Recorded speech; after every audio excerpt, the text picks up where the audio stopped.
Hi guys, welcome back to buddy logs. ఎలా ఉన్నారు? రీసెంట్గా గుంటూరు వెళ్ళినప్పుడు మధ్యాహ్నం పూట లంచ్ చేద్దామని చెప్పి హోటల్కి అయితే వెళ్ళాం.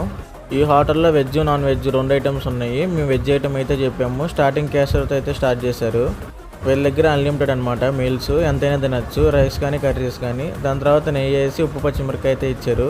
కర్రీస్ అక్కడే ఉంటాయి, అన్లిమిటెడ్ ఎంతైనా వేసుకోవచ్చు. ఫ్రైస్లో ఏమో పొటాటో ఇచ్చారు, కర్రీస్లో ఏమో ఆకుకూర పప్పు ఇచ్చారు, మునక్కాయ కూర, గోంగూర, టమోటా పప్పు. నేనైతే అన్ని కర్రీస్ ట్రై చేశాను. టేస్ట్ అయితే చాలా బాగున్నాయి. వీళ్ళు కేరళ వాళ్ళు అనమాట. కేరళ నుండి వచ్చి ఇక్కడైతే పెట్టుకొని హోటల్ అయితే రన్ చేస్తున్నారు. ఈ కర్రీస్లో నంచుకోవడానికి 3 రకాలు అయితే ఇచ్చారు. పొటాటో ఒకటి, పచ్చిమిరకాయ ఒకటి, గొట్టాలు అయితే ఇచ్చారు.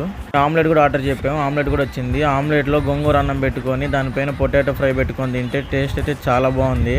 లాస్ట్ ఇంకా పెరుగన్నం అయితే లాగిచ్చేసా. వీళ్ళు పెరుగు మనకి 10 రూపాయల కప్పులు అయితే ఇచ్చారు. ఈ పెరుగన్నంలో పచ్చిమిరకాయను పక్కనే నిమ్మకాయ పచ్చడి కూడా ఉంది. 2 వేసుకొని లాగిచ్చేసా. టేస్ట్ అయితే చాలా బాగుంది మీల్స్ అయితే. మీరు కూడా ఎప్పుడైనా వెళ్ళినప్పుడు అయితే ట్రై చేయండి. ఇంతకీ లొకేషన్ చెప్పలేదు కదా, మనకి గుంటూరు హైవే దగ్గర సైడ్ ఆన్ చేస్తాం బొమ్మ అయితే ఉండిద్ది. దాని పక్కనే భోజనం హోటల్ అని బోర్డు అయితే ఉండిద్ది. వీళ్ళ దగ్గర వెజ్ నాన్ వెజ్ 2 అవైలబుల్గా ఉన్నాయి. టేస్ట్ అయితే చాలా బాగుంది. ఇలాంటి ఫుడ్ రీల్స్ మన ఛానల్ రోజు వస్తూ ఉంటే మిస్ కాకూడదు అంటే ఫాలో అవ్వండి buddy logs. Thank you guys.